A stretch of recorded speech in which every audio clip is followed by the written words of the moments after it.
성령의 열매에 대한 말씀인데요.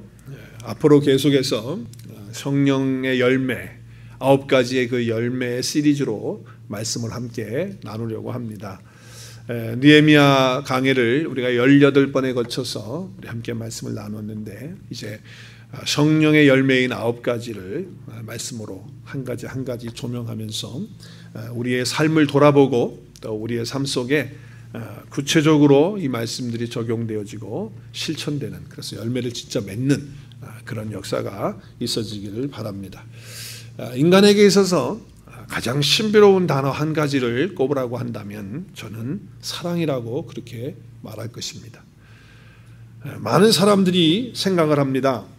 사랑이라는 단어를 그저 철학적으로 또 윤리적으로 또 아니면 자기 나름대로 사랑이라고 하는 것을 생각을 하는데요.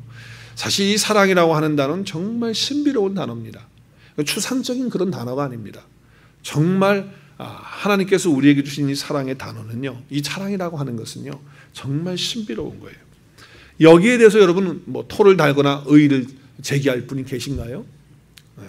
사랑은 정말 신비로운 용어이고 단어예요. 인간의 삶에 있어서 인간들이 궁극적으로 삶의 어떤 최고의 목적, 그것이 있다고 한다면 여러분 뭐라고 생각하십니까?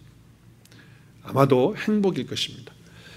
결론적으로든지 아니면 뭐 부분적으로 인생을 산다든지 아니면 과정을 산다 할지라도 행복하게 살기를 정말 원하고, 또 행복이 어떻게 보면 인생의 궁극적인 목적이 돼서 사람들이 살아가는 것을 볼 수가 있습니다. 행복하길 원한다. 이것은 참 좋은 것입니다. 왜냐하면요, 하나님이 우리를 창조하시고 우리가 하나님과 함께 더불어 이 땅을 행복하게 살도록 창조하셨기 때문에 행복하게 사는 것은 당연한 것이고, 또 우리가 행복을 누려야 되는 것은 하나님과 함께 하는 사람들은 마땅한 그런 삶이라고 하는 것이죠. 그런데 이 행복을 누리는 이 조건 중에 또 가장 중요한 조건, 또 어떤 요소가 있다고 한다면 그것은 사랑이라는 거죠. 아무리 돈을 많이 벌어서 또 내 이름이 세상에 많이 알려져서 많은 사람들이 나를 존중하고 내 이름 석자를 명예롭게 해준다 할지라도 사랑이 없다고 한다면 그 삶은 행복하지 않은 거예요. 여러분이 돈을 많이 버셔가지고 정말 돈을 쌓을 곳이 없어가지고 밑에 있는 돈이 다 썩어서 없어진다 할지라도 사랑이 없다면 그 돈 많이 가지고 있는 것이 절대로 행복이 될 수가 없다라고 하는 것이죠. 어떠한 상황이 있든지 간에 행복한 그런 삶을 사는 그 요소 가운데 가장 중요한 것은 사랑이다라고 말할 수 있는 것이죠. 근데 왜 사람들이 이렇게 행복하지 않느냐라고 말한다면 여러 가지 이유를 댈 수 있겠죠. 여러분은 어떻게 될 수 있습니까? 또 그런 이야기를 들었습니까? 나는 건강하지 못하기 때문에 행복하지 않다, 이렇게 말하는 사람 많이 있습니다. 나는 경제적으로 여유롭지 못하고 남들처럼 많은 걸 돈 벌어놓고 여행도 다니고 좀 쉬면서 그렇게 해야 되는데 그렇게 하지 못하는 여유가 없고 어려운 가운데 있기 때문에 나는 행복하지 않다. 또 어떤 분들은 나는 사람들과의 관계 속에서 늘 문제가 생기고 어려워지기 때문에 나는 마음이 평안치 않고 그래서 행복하지 않다라고 하는 말이 있어요. 누구누구 때문에, 나는 저 사람 때문에 행복하지 않고, 나는 이 사람 때문에 행복하지 않고, 심지어는 같이 머리 맞대고 같은 침대를 쓰고 같이 생활하고 있는 남편과 아내가 서로 바라보면서 나는 당신 때문에 불행하고 나는 당신 때문에 행복하지 않다라고 그렇게 말하고 있는 삶이 지금 현대의 우리의 삶이 아닌가 생각이 돼요. 정말 행복하기 위해서 결혼하고 행복하기 위해서 함께 살고 있는데 행복이 없는 거죠. 왜 그래요? 사랑이 없기 때문에 그런 거죠. 오늘 찬송 우리가 함께 조금 전에 부른 찬양을 보면, 우리 503장 같이 불렀죠. 503장 보면 세상에 모두 사랑이 없다는 거예요. 세상 모두 사랑 없어. 우리 찬양 같이 불렀는데 찬양 가사를 보면 왜 사람들이 이렇게 힘들어하냐는 거예요. 그렇죠? 왜 사람들이 이렇게 어렵고 갈등하고 문제가 많고 빗나가고 그리고 이유 없이 말이죠, 그냥 마음속에 괴로워하고 힘들어하느냐. 심지어는 어리석은 그런 행동을 하면서 우상 앞에 가서 복을 빌고 어린아이들까지 탄식하고 그렇게 비명을 지르는 그 이유가 뭐냐? 그 찬송을 적은 가사를 적으신 작시를 한 그분은 그렇게 말합니다. 사랑이 없기 때문에. 사랑이 없어서 그렇다는 거예요. 기갈죽에 있는 그 영혼이 된 것도 결국은 사랑에 목말라서 그런 것이다 라고 그렇게 표현하고 있습니다. 네, 그래요. 정말 강렬한 메시지라고 생각합니다. 여러분, 이 찬송을 보니까 우리 작사 작곡한 게 한 100년은 넘은 것 같아요. 그럼에도 불구하고 그 찬양 가사를 볼 때, 또 우리가 찬양을 부를 때 너무나도 현대적으로 우리 삶 가운데 터치해주고 우리의 마음에 어떤 느낌을 주고 감동을 주는 그런 가사고 그런 곡이 되고 있지 않습니까? 인간에게 정말 필요한 것은 사랑이에요. 그런데 여러분, 중요한 것은 뭐냐면 사랑이 어디서 왔느냐는 거예요. 사랑이 어디서 왔느냐. 사랑은 어디서 왔죠? 사랑은 하나님으로부터 온 것이에요. 하나님은 사랑이시기 때문에 사랑은 하나님으로부터 온 거예요. 그 사랑은 아름다우신 것 때문에, 그렇기 때문에 그 행복한 것이고, 그것이 하나님으로부터 온 것이기 때문에 그 사랑 안에는 행복이 있는 것입니다. 그런데 어떻게 됐습니까? 인간들이 하나님을 떠납니다. 그리고 하나님과의 관계가 깨집니다. 뭐 때문에요? 죄 때문에. 그러면서 사랑이 깨어지고 행복이 깨어지는 거예요. 그것이 바로 성경이 우리에게 보여주고 있는 그런 적나라한 상황이라고 하는 것이죠. 사랑은 어떤 감정이 아니에요. 하나님 우리에게 주신 것이고요. 그리고 하나님 자신이 사랑이시고 또 하나님을 통해서 사랑이 나오게 되었다고 하는 거예요. 그러니까 하나님 떠나서는요, 사랑이라고 하는 것을 우리는 이해할 수 없고 그리고 할 수도 없는 그런 것이 되는 것이죠. 그렇기 때문에 하나님께서 우리를 회복하시기 위해서 어떻게 하셨어요? 그의 아들 예수 그리스도를 우리를 위해서 보내주신 것이죠. 하나님이 육신을 입고 이 땅에 오신 것이죠. 그분이 바로 예수 그리스도시에요. 하나님의 사랑으로 오신 분이 예수 그리스도시라는 거예요. 하나님이 우리를 그렇게 회복시키기 위해서 역사 속에, 삶의 현장 속에 찾아오신 것, 그것이 바로 복음이다 그 말이에요. 결국은 이 회복의 이야기, 이 중심의 메시지는 뭐냐? 사랑인데 이 사랑이 뭐냐? 복음이라는 거예요. 그래서 복음은 사랑인 거예요. 우리가 잘 아는 말씀이죠. 요한복음 3장 16절 시작. 하나님이 세상을 이처럼 사랑하사 독생자를 주셨으니, 하나님이 우리를 사랑하사, 나를 사랑하셔서 자기 아들을, 독생자를 내어주시는 그런 사랑을 하셨다는 거예요. 그리고 그를 믿는 자마다 멸망하지 않고 영생을 얻게 하시는 이 사랑의 스토리가 바로 성경의 이야기다 그거죠. 이것이 바로 신앙의 핵심이에요. 그렇기 때문에 사랑 없이는요, 우리가 신앙생활 하기가 힘든 거예요. 어려운 거예요. 자, 그런데 이 사랑을 증거하고 또 이 사랑을 확신하고 또 이 사랑을 알도록 하시는 분이 누구냐? 그분이 바로 보혜사 성령님이시라는 거예요.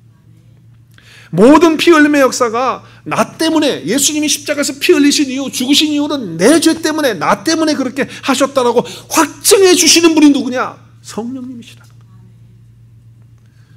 하나님이 나를 창조하실 때 나를 위해서 이 세상을 창조하셨고, 또 이 땅에 나를 보내실 때 하나님이 나에게 뜻이 계시고 계획이 계시고 섭리가 계셔서 하나님의 형상대로 나를 빚으셔서 이 땅에 나로 하여금 있게 하셨다라고 하는 것을 깨닫게 하시고 증거해 주시는 분이 누구냐? 그분이 성령 하나님이시라는 거예요. 그렇게 본다면요, 복음이 복음되게 하실 수 있는 그 능력은 성령의 역사라고 하는 거예요. 기본적인 성령의 역사죠. 우리가 구원의 확신을 갖는 것도, 내가 하나님의 자녀가 된 것도 증거하시는 분이 누구냐? 성령 하나님께서 그렇게 증거하시는 것이죠. 자, 그러면서 오늘 말씀에 보니까 성령의 열매를 이야기하면서 그 성령 하나님께서 우리 가운데 맺게 해주시는 그 열매가 9가지가 있는데 그 가운데서 첫 번째가 사랑이다라고 말씀을 하고 있는 거예요. 우리의 구원의 모든 증거를 해주시는 그 성령께서 우리로 하여금 열매를 맺게 해주시는데 그 가운데 사랑의 열매를 맺게 해주신다는 말씀을 주시고 있는 것입니다. 이건 너무나도 당연한 거예요. 그러니까 성령의 열매 가운데 첫 번째 사랑이 오는 것은 당연한 것입니다. 우리 요한복음 3장 6절 말씀 같이 읽겠습니다. 시작. 육으로 난 것은 육이요 성령으로 난 것은 영이니. 죄인이 구원받게 되는 것은요, 오직 성령으로만 된다는 거예요. 육신의 노력으로 교회 와서 열심히 봉사하고 헌신하고 그렇게 한다고 해서 구원받는 게 아니고 성령을 통해서 우리가 구원받는다는 거예요. 영적 소경인데, 그래서 앞을 못 보는, 하나님의 세계를 못 보는, 하나님의 말씀을 깨닫지 못하고 아무것도 하지 못하는 그런 사람인데, 그 사람이 그 눈을 뜨겠다고 인간적으로 육신적으로 아무리 노력을 한다 할지라도 그 눈을 뜰 수가 없다는 거예요. 누가 하실 수 있느냐? 성령께서 하실 수 있다는 거예요. 그 교만한 사람을 무릎 꿇게 할 수 있는 사람이 누구냐? 목사도 아니고요, 장로님도 아니고요, 성령 하나님께서 그렇게 하시는 거예요. 오직 성령께서 죄인을 거듭나게 하셔서 하나님의 자녀로 만드실 수 있다는 거예요. 자, 그 다음에 단계가 뭡니까? 그 다음에 단계는 요한복음 3장, 갈라디아서 3장 3절을 보면 이런 말씀을 합니다. 우리 함께 읽겠습니다. 시작. 성령 안에서 살기 시작하다가 이제 와서 다시 자기 힘으로 살려고 하다니 여러분은 참으로 어리석습니다. 자, 갈라디아 교회 성도들이요, 성령으로 구원받았거든요. 성령으로 하나님의 자녀가 된 확실한 증거를 받았거든요. 그렇게 시작을 한 거예요. 그런데 이제 와서 신앙생활 하는데 하나님의 성령을 통해서 하려고 하지 않고 자기 힘으로, 자기 노력으로 하려고 하는 거예요. 이런 어리석은 방법이 어디 있냐는 거죠. 구원받은 사람이 하나님이 없다고 하는 사람들과 똑같은 삶을 다시 살기 시작한다, 그거예요. 하나님 없이 사는 사람은 뭐예요? 자기가 자기 힘으로 살 수 있다고 생각하는 사람들이잖아요. 근데 그렇게 산다고 하는 거예요. 교회를 열심히 봉사해도요, 성경 공부를 열심히 해도요, 기도를 열심히 해도요, 육체를 따라서 자기의 힘으로는 얼마든지 할 수 있다고 이렇게 생각하는 것은요, 이거는 완전히 잘못된 거죠. 모순이에요. 신앙의 모순. 오늘 갈라디아서 5장 22절 23절에도 우리가 사랑의 열매, 내가 사랑하면서 살 수 있는 거 내 힘으로 될 것 같아요? 안 된다는 거예요. 내가 노력한다고 될 것 같아요? 그래, 내가 마음 먹지, 사랑하기로, 용서하기로, 그래, 하자. 그런다고 되냔 말이에요. 우리가 구원도 내 힘으로 안 되는 것처럼 사랑의 삶을 사는 것도 내 힘으로 안 되고, 누구의 힘으로? 성령의 힘으로. 내가 성령 안에 거할 때에 그 성령께서 내 안에서 역사해 주시고, 성령께서 나를 도와주실 때에, 그리고 성령이 나를 온전히 다스리시고 나를 통치하시고 내 삶을 성령님께 완전히 내어드려서 그분이 내 삶을 인도할 때에 우리는 사랑의 삶을 살 수 있는 것입니다. 내 힘으로 안 돼요. 내 노력으로 안 된다는 것을 지금 이야기하는 거예요. 우리는 타락했어요. 예수님 없이는 하나님께 우리 갈 수 없는 존재예요. 그리고 하나님과 관계가 끊어졌던 사람들이에요. 그러나 예수님 때문에 그 하나님의 영으로 말미암아 우리가 하나님 앞에 나갈 수 있게 되고 하나님과 함께하는 그런 삶을 살게 되는 축복을 누렸잖아요. 그러니까 여러분, 인간끼리 가지고 있는, 하나님 없이, 성령 없이 가지고 있는 그런 인간들이 가지고 있는 그런 사랑에 대해서 자꾸 사람들이 훌륭하다, 야, 그 사람 사랑 많다, 뭐 자꾸 그렇게 말하니까 헷갈리는 거예요. 정말 그런가 보다. 어떤 목사님은 부모님의 사랑에 대해서 설교를 하시면서 부모님의 사랑이 완전한 사랑이라고 그렇게 설교를 하셨어요. 저 깜짝 놀랐어요. 아니, 어떻게 부모님의 사랑이 완전한 사랑이 될 수 있을까? 그렇다고 한다면 하나님의 사랑이 필요 없네, 부모님 믿으면 구원받겠네 하는 그런 생각이 들더라고요. 부모님의 사랑 훌륭합니다. 정말 하나님의 사랑과 빗대어서 이 땅에서 비교할 수 있는 사랑은 부모님의 사랑이에요. 어디다가 비교할 수 있겠어요? 그 사랑에 비교할 수밖에 없죠. 그렇다 할지라도 하나님의 사랑, 우리 주님의 사랑에 비하면 부모님의 사랑은 불완전한 사랑이고, 그리고 부족한 사랑이 될 수밖에 없다는 거예요. 아무리 사람들이 훌륭하다라고 말해도, 그 사랑이 참 높다고 말해도, 그래도 완전한 사랑은 될 수가 없다라고 하는 것이죠. 제가 가만히 보니까 다 그런 건 아닌데, 요즘 많은 부모님들도요, 자녀를 사랑하는데 가만히 보니까 말로는 사랑인데 그게 사랑이 아니더라고. 자식에 대한 집착이지. 그리고 자기를 사랑하는 어떤 연장의 선상에서 자기를 사랑하는 연장이 바로 자식을 사랑하는 걸로 나타나는 거예요. 그러니까 자기 사랑이에요. 이기적인 사랑이다 이 말이에요. 가만히 들여다보니까 그렇더라고요. 짐승들도 보니까, 동물의 세계를 보니까 자기 새끼를 그렇게 하더라고요. 물론 나중에 커가지고는 새끼들이 어머니를 막 덤벼들고 그렇게 막 죽이고 하지만, 뭐 사람은 안 그럽니까? 사람도 부모를 죽이는 그런 천륜을 저버리는 그런 사람들도 있으니까. 그러니까 가만히 보세요, 여러분. 부모가 그렇게 자식을 사랑하고 또 자식도 부모를 사랑했는데, 왜 나중에 가서 서로 상처받냐고요. 그리고 부모가 자식을 나 안 보겠다고 그러고 말이죠. 자식도 부모 안 보겠다고 그러고, 그런 사람들이 얼마나 많아요. 부모의 사랑이 어떻게 그게 완전한 사랑이 될 수 있냐 말이에요. 오늘 우리가 성령의 시리즈를 하면서 첫 번째로 사랑에 대한 메시지를 하는데요, 우리가 어떤 노력을 해도 우리가 사랑할 수 없다, 우리 육체의 힘으로는 불가능하다라고 하는 것을 여러분이 선제하셔야 돼요. 그걸 알아야 돼요. 우리는 성령의 도우심으로만 할 수 있다. 여러분, 열매는요, 그 가지의 영광입니다. 가지의 열매가 맺히는 거예요.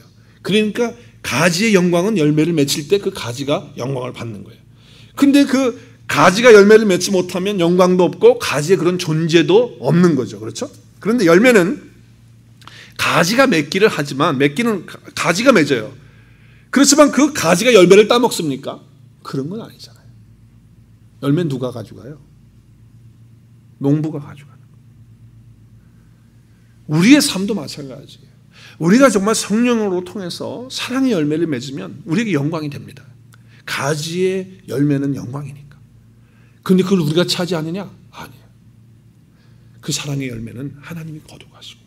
영광 받으시고요. 그리고 그 열매는 누가 먹느냐? 나 아닌 다른 사람들이 열매를 먹으면서 기뻐하고 감사하는 거예요. 여러분 꼭 기억하셔야 돼요.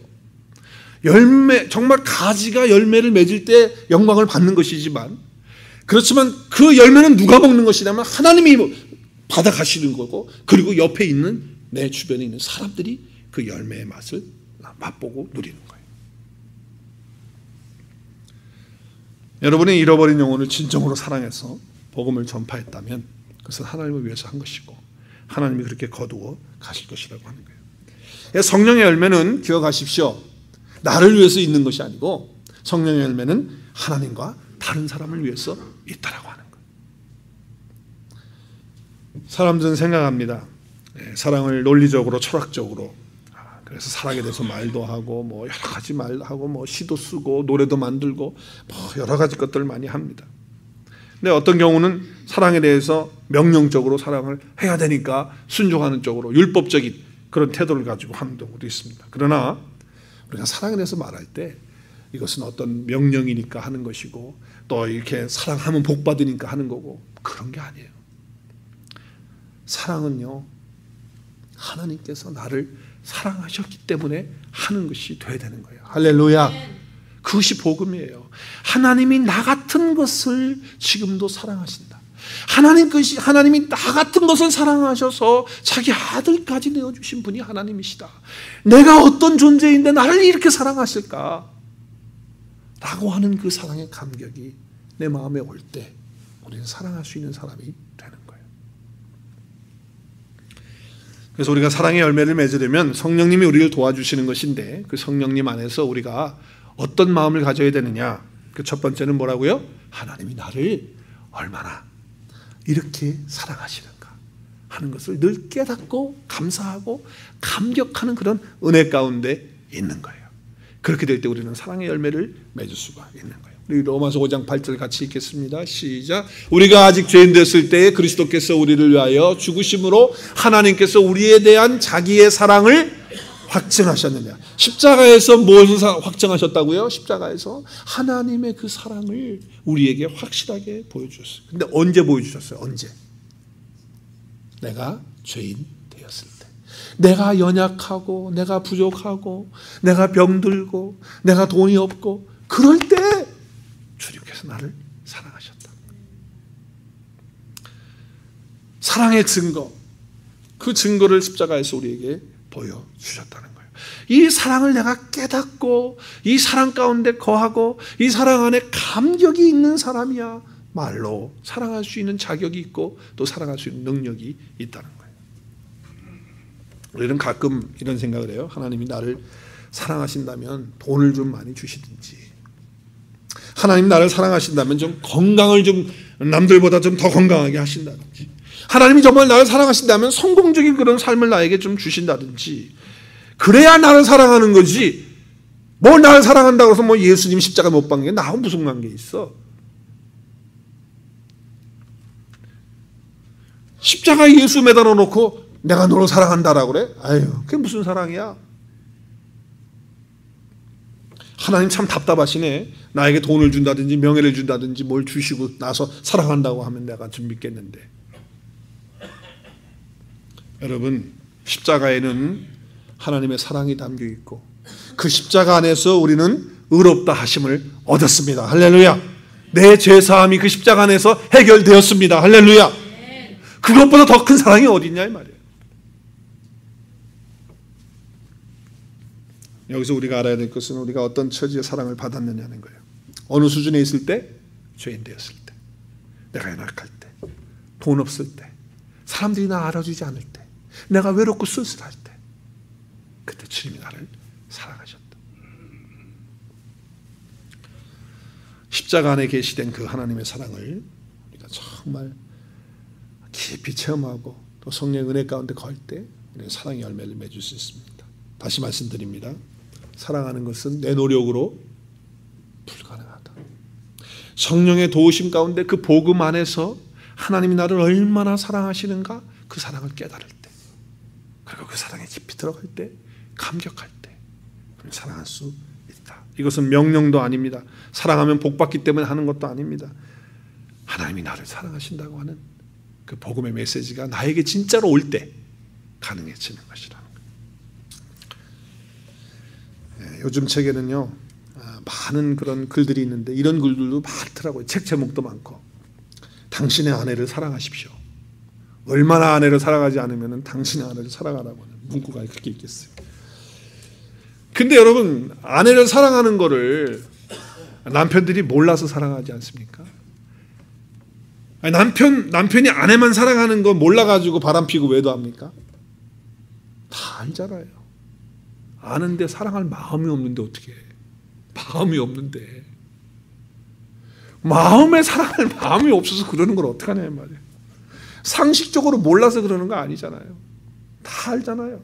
아는데 마음에서 그게 안 되는 거 아니에요. 어떻게 사랑하는 마음이 생길까요? 제가 지금까지 말씀드린 거예요. 다른 방법 없어요. 복음인 줄로 믿습니다. 그 십자가의 그 복음이 내 가운데 딱 오면, 하나님으로부터 온 그 사랑을 깨달으면 아내를 사랑할 수 있어요. 남편들 아멘 하셔야죠. 할렐루야. 그러니까 성령의 열매는 절대로 율법도 아니고 도덕도 아니고 윤리도 아니에요. 생명적인 부분을 얘기하는 거예요. 내가 그리스도 안에서 새 생명을 얻고 예수 그리스도와 연합하는 그 순간에 오는 거예요. 여러분, 예수님이 씨 뿌리는 비유하시면서 4가지 밭을 얘기하셨어요. 그죠?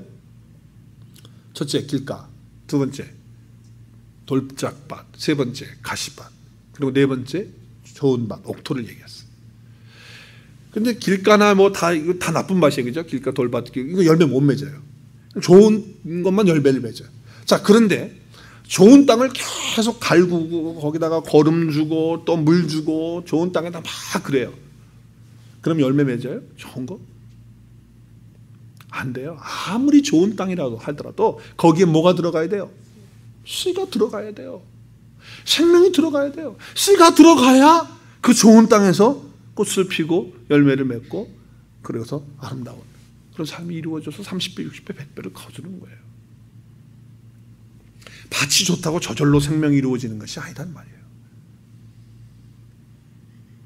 이 말은 내 마음을 비운다는 그런 이야기들 우리가 많이 하는데 그런 것이 아니라는 거예요. 내 마음 비워서 좋은 땅 만들어 놨다고 해서 다 되느냐? 안 된다는 거예요.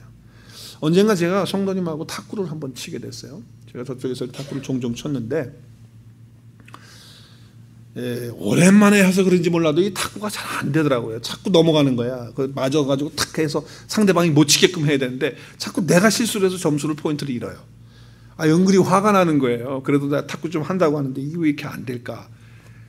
그런데다가 또 성도님들이 옆에서 한 분이 훈수를 두는 거예요. 아니, 훈수 두는 게 아니죠. 저한테 설교를 한마디 하시더라고. 내가 잘 안 되니까. 그 성도님이 나한테 뭐라고 그러는지 아세요? 목사님, 마음을 비우세요. 마음을 비우세요. 그러더라고. 그래서 내가 속으로 말을 못하고 속으로 마음 비워서 되면 내가 마음 비우지. 속으로. 그 마음 비워서 될 게 아니거든요. 골프 안 되시는 분들도 종종 그러신다고 그러네. 골프 안 되면 마음을 비워. 그래야 골프가 된다고. 근데 여러분, 우리가 마음을 비운다고 비워지지도 않고요. 그리고 다 비울 수도 없어요. 일생 동안 비우고 애써 봐야 비워지지 않더라 그 말이에요. 나이가 들면 들수록 비워지는 게 아니고 더 욕심으로, 탐심으로 채워지더라고요. 참 우리 목사들도 그런 것 같아요. 그래서 참 안 좋은 그런 것이 다 나이 드셔가지고서 나타나가지고서 말년에 그냥 목사님의 그런 그게 다 그냥 땅에 떨어지는 것을 보잖아요. 어떻게 보면 비운다는 것은 기독교의 용어하고 안 맞는 것 같아요.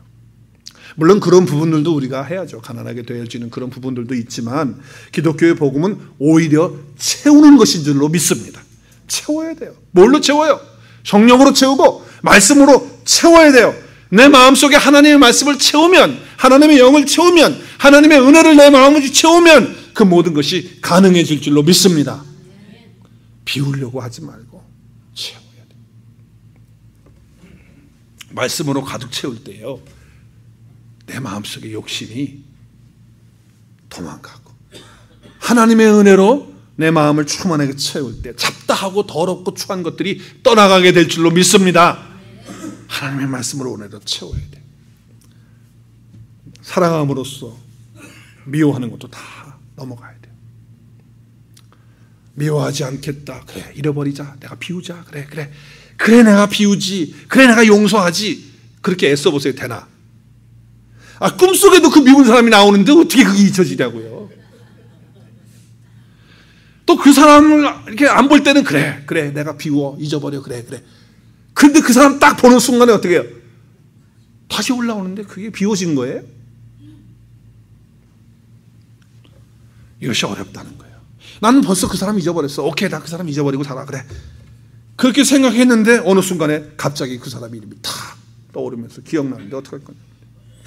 그러므로 우리가 비운다는 것은요, 불가능한 얘기예요. 그럼 어떻게 해야 되느냐? 하나님의 말씀으로 은혜로 채워야 될 줄로 믿습니다.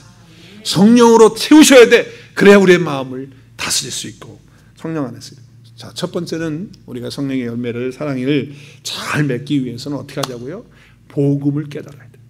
그 하나님의 사랑, 나를 향한 그 하나님의 사랑이 어느 정도 큰가, 그 감격과 그 은혜가 내 마음속에 다 있어야 된다는 거예요. 그래야 사랑의 삶을 살 수 있고, 두 번째는 하나님의 은혜와 말씀으로 내가 계속 내 심령에 채워야, 말씀으로 채워야 사랑의 열매를 맺을 수 있는 거예요. 하나님의 생명이에요. 좋은 열매를 맺으려고 노력하지 말고 좋은 나무가 되도록 해야 돼요.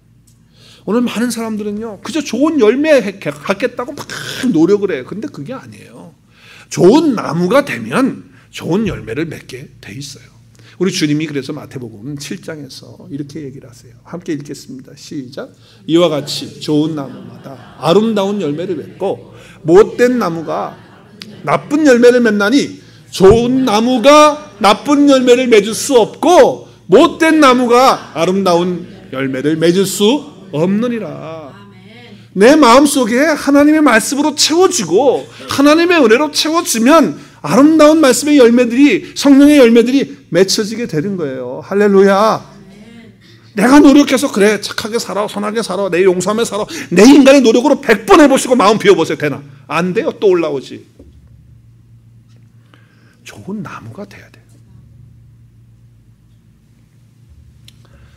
오늘 여기에서 사랑을 얘기하실 때 이 사랑의 단어를 아가페로 쓰고 있습니다. 제가 몇 번 말씀을 드렸지만 헬라어에는 사랑이라고 하는 단어가 5가지 이상이 됩니다. 근데 우리가 잘 알고 있는 4가지는 잘 아시죠? 남녀 간의 사랑, 에로스. 이 에로스는요, 성경에 한 번도 그 에로스라고 하는 단어를 쓰질 않습니다. 두 번째는요, 친구들 간의 우정의 관계는 뭐예요? 필리아, 그죠? 친구. 그건 성경에 많이 나와요. 베드로도 주님을 사랑한다고 할 때 그렇게 썼어요. 그리고 혈육 간의, 부모, 자식, 또 형제들 간의 피를 나눈 그런 형제들 간의 사랑을 쓸 때 스토로게라고 하는 단어를 써요. 그런데 오늘 여기 쓰고 있는 이 성령의 열매는 사랑과 할 때 이 사랑은 무슨 단어 쓰고 있다고요? 아가페를 쓰고 있어요. 무조건적인 사랑입니다. 조건이 없습니다. 내가 이만큼 해줬으니까 당신도 나한테 이만큼 해줘야 되는 그런 기대가 없는 사랑이라는 거예요. 우리는요, 사랑을 할 때 내가 이만큼 사랑해줬으니까 너도 당연히 나한테 그렇게 해줘야 되는 은연중에 그 기대가 있기 때문에 시험 받는 거고 관계가 깨지는 거예요. 성령이 우리 가운데 오면요, 아가페의 그 사랑을 부어준다고 약속하고 있어요. 로마서 5장 5절 우리 같이 한번 읽겠습니다. 로마서 5장 5절입니다. 시작. 이 소망은 우리의 기대를 저버리지 않습니다. 그것은 하나님께서 우리에게 주신 성령을 통해 우리 마음에 하나님의 사랑을 부어주셨기 때문입니다. 할렐루야. 여기 하나님의 사랑이 어떤 사랑이에요? 아가페 사랑이에요. 조건이 없는 거예요. 다시 받겠다고 하는 그런 이기적인 사랑이 아니라는 거예요. 그냥 주는 거예요. 아낌없이 주는 나무처럼 그냥 주는 거예요. 그 사랑을 누가 부어주셨느냐? 우리 하나님이 누구를 통해서 부어주셨어요? 성령을 통해서. 그래서 사랑은 성령의 열매가 되는 거예요. 내 힘으로 안 된다 그 말이에요. 하나님의 사랑을 내 심령에 부음받아져야 된다는 거예요. 그 은혜, 그 십자가의 사랑 와야 된다는 거예요. 어떤 부인이 예수님을 안 믿고 하나님의 사랑을 깨닫지 못하고 있다가 하나님의 사랑을 깨달은 거예요. 그 은혜를 깨달았어요. 너무너무 감사해가지고 성령 받고 보니까 그 받기 전에는, 예수님 믿기 전에는 남편이 왼수였거든요. 정말 보기 싫은 왼수였어요. 그런데 예수님 만나고 성령 받고 하나님의 사랑이 그에게 부어지니까 남편을 보는데 너무너무 예쁜 거예요. 할렐루야. 그 왼수 같은 남편이 그렇게 예뻐 보이는 거예요. 그래가지고 하나님께 한 번은 원망을 했다는 거예요. 제가 말씀드렸던가요? 하나님께 이 사람이 원망을 했어요. 이 부인이. 무슨 원망을 했느냐? 하나님, 왜 우리를 창조하실 때 잠잘 때 눈을 감고 자게 하셨습니까? 내 이 사랑하는 예쁜 남편을 잘 때도 보고 싶은데 왜 눈을 감고 자게끔 하나님 우리를 창조하셨습니까? 이렇게 하나님께 원망을 했다는 거 아니에요. 성령으로, 그 성령의 은혜를 통해서 하나님의 사랑이 부음받으면 그렇게 될 줄로 믿습니다. 오늘 저녁에 다 그런 고백이 있으시기를 주의 이름으로 축원합니다. 남편들이요, 아내들이요, 할렐루야. 여러분 정말 이런 경험 하셔야 돼요. 근데 우리는 어때요? 근데 그렇지 못하고 남편이 집에 돌아오면 아내들이 어떻게 합니까? 왔어? 그냥 마지못해서 한마디, 아니면 또 뭐라 그래요? 아니면 그냥 똑바로 쳐다보지도 않고 딴 데 보면서 이제 온 거야? 우리 한번 따라하겠습니다. 사랑하면 예뻐 보입니다. 또 한번 따라하겠습니다. 사랑하면 예뻐집니다. 네, 맞습니다. 성령을 통해서 은혜 받으면 하나님의 사랑이 부음받아지고 하나님의 말씀이 내 가운데 와서 그 말씀이 깨달아지게 되면 이런 은혜가 있게 되는 거예요. 내 노력으로, 인간의 힘으로 안 된다고 하는 것을 말씀하고 있는 것입니다. 이 사랑의 정의를요, 많은 성경에 기록을 하고 있는데, 사랑장, 고린도전서 13장, 거기서 사랑의 정의를 아주 실제적으로 우리에게 말씀하고 있어요. 우리 천천히 함께, 우리 여러분 암송하시는 분도 계실 텐데 한번 읽었으면 좋겠습니다. 함께 하겠습니다. 시작. 사랑은 오래 참고, 사랑은 온유하며, 시기하지 아니하며, 사랑은 자랑하지 아니하며, 교만하지 아니하며, 무례히 행하지 아니하며, 자기의 유익을 구하지 아니하며, 성내지 아니하며, 악한 것을 생각지 아니하며, 불의를 기뻐하지 아니하며, 진리와 함께 기뻐하고, 모든 것을 참으며, 모든 것을 믿으며, 모든 것을 바라며, 모든 것을 견디니라. 아멘. 뭐 설명이 필요 없죠. 사랑은 이런 모습이다. 사랑은 이런 모습이다. 실제적인 거라는 거야. 사랑은 실제적인 거. 여러분 기억하기 쉽게 하기 위해서 제가 이 말씀을 보면서 좀 4가지로 정리를 했어요. 간단하게 정리했어요. 첫 번째 사랑은 뭐냐? 오늘 사랑을 보니까 첫 번째 뭐래요? 사랑은 언제나 오래 참고 그랬어요. 그리고 7절에 가서 또 참고, 그리고 마지막 7절에 보면 모든 것을 견디는 이라는 거예요. 그러니까 사랑은요, 참고 품고 견디는 것이 사랑이다. 참고 품는 것이 사랑이에요. 얼굴 표정이 좀 무거워지시네요. 그러니까 사도 바울도요, 한 성격 하는 사람이었거든요. 못 참아요. 그냥 그 자리에서 이야기를 해버려야 되는 사람이었어요. 사도 바울 그런 사람이에요. 성경에 보면 나와요. 그 캐릭터가 나와요.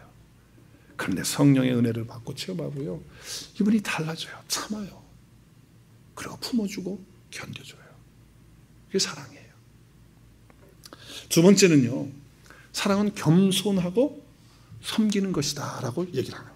자랑하지 않는다는 거예요. 교만하지 않는다는 거죠. 온유하다는 거죠.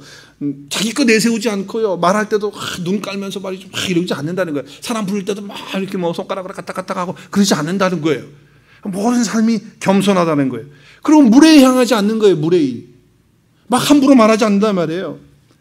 막 말하지 않는다 그 말이에요. 저는 교회에서요, 아무리 나이가 많고 적고를 떠나서 우리 교회에서는 막말하지 않았으면 좋겠어요. 형제님, 자매님, 나이가 많든 적든 나이 차이가 많이 나든 교회 안에서 그리스도 안에서 하는 형제와 자매니까 형제님, 자매님 그렇게 하면 좋을 것 같다는 생각이 들어요. 그저 이름 부르면서 야, 너 이거는요, 이건 사랑이 아니에요. 아무리 친하다 할지라도 예의를 지키는 것도 좋은 것 같아요. 사랑은 겸손하고 섬기는 거예요. 무례하지 않단 말이에요. 세 번째는 사랑은 이기적이거나 자기중심적이지가 않다. 자기 유익을 구치 않는 거예요. 자기 유익을 구다는 건 본능에서 나오는 거거든요. 내 본능에서 나오지 않는 거예요. 네 번째, 사랑은 바르고 긍정적인 것이다. 바르고 긍정적인 거예요. 보세요. 오늘 보니까 악한 것을 생각지 않죠. 불의를 기뻐하지 않죠.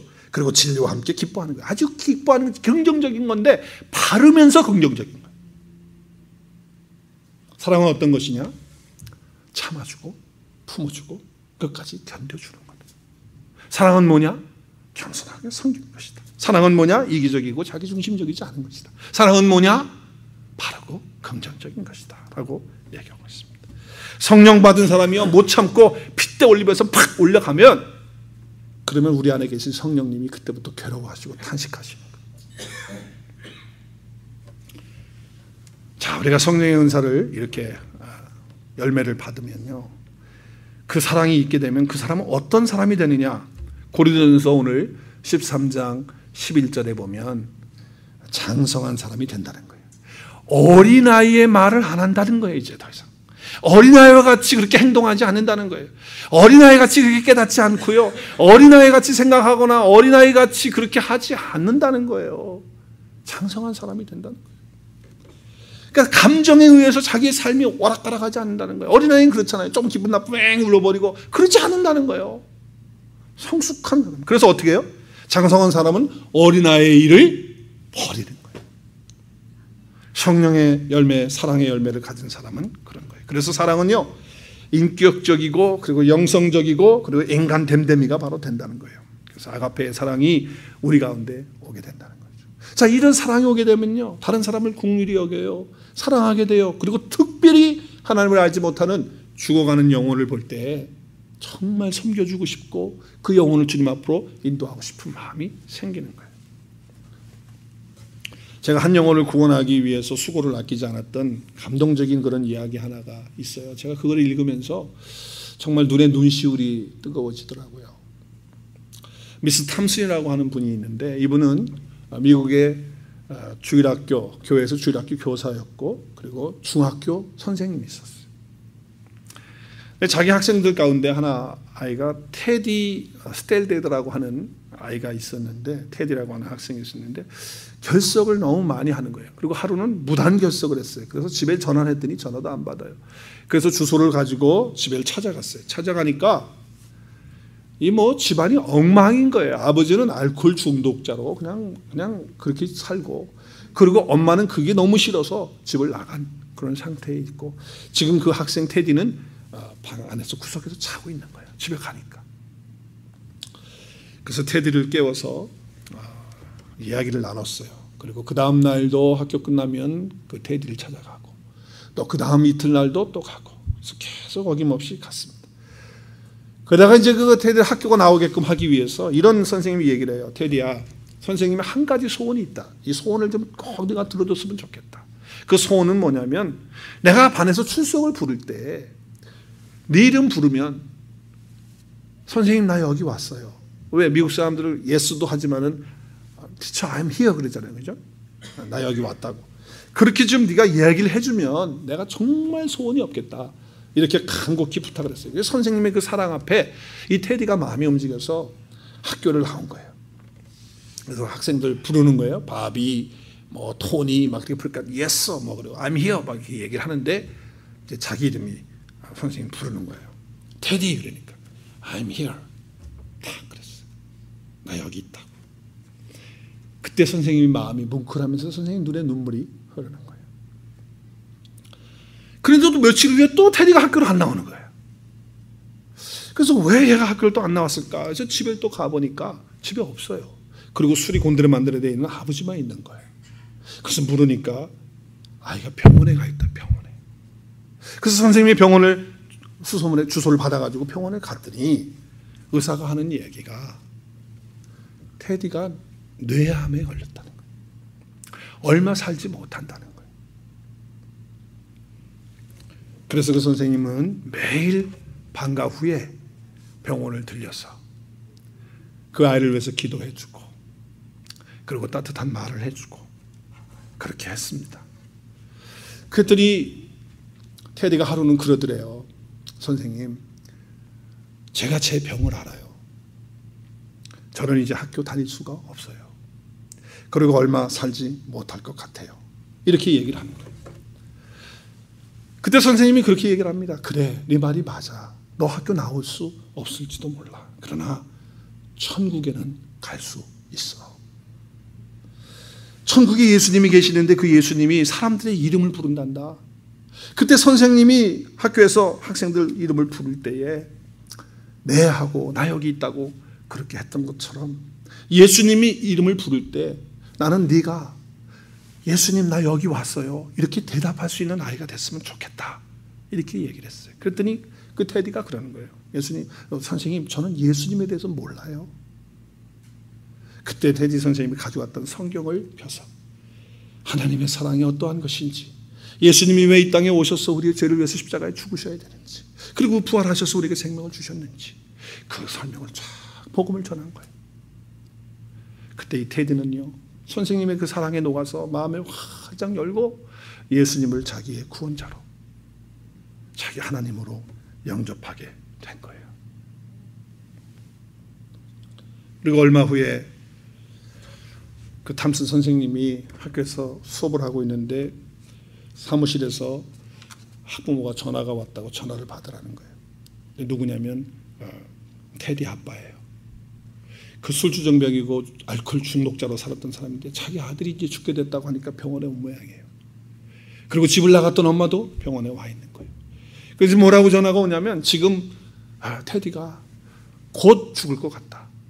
이제 얼마 남지 않은 것 같다. 선생님이 꼭 오셨으면 좋겠다. 그래서 선생님이 학교에 조퇴를 하고 병원에 갔더니 이제 엄마도 와 있고 아빠도 와 있는 거예요. 그래서 의식을 잃어 있는 그 테디의 손을 잡고 기도를 하면서 이렇게 있는데 테디가 의식을 찾으면서 눈을 뜬 거예요. 그러면서 선생님을 바라보면서 뭐라고 조용하게 얘기를 하는 거예요. 그래서 선생님이 가까이 가서 뭐라고 하는지 들어보니까 그 테디가 뭐라고 하냐면 이렇게 얘기하는 거예요. 사랑하는 예수님, 나 여기 왔어요. 나 여기 왔어요. 그리고 하나님 품에 안기게 되었다는 거예요. 내가 사랑하는 사람이 예수님 믿고 구원받았어. 하나님 나라에서 영원히 살 수 있는 그런 백성이 되어서 한 영혼이 하나님 앞에 그렇게 세울 수 있다면, 내가 정말 내 사랑을 통해서, 내 사랑의 수고를 통해서 한 영혼이 그렇게 될 수 있다고 한다면 그것이 얼마나 아름다운 것이 될 수 있을까 하는 그런 생각을 해보게 되었습니다. 이런 사랑의 열매가 저와 여러분 가운데 있었으면 정말 좋겠습니다. 성령께서 그런 은혜를 가운데 우리 가운데 주셔서 정말 아가페의 사랑을 품고 그 사랑 가운데서 성령 안에서 주의 말씀으로 체험받아서 또 주의 사랑 가운데서 체험받아서 그 사랑을 실천할 수 있는 저와 여러분 모두가 될 수 있기를 주님의 이름으로 축원합니다. 우리 함께 기도하겠습니다.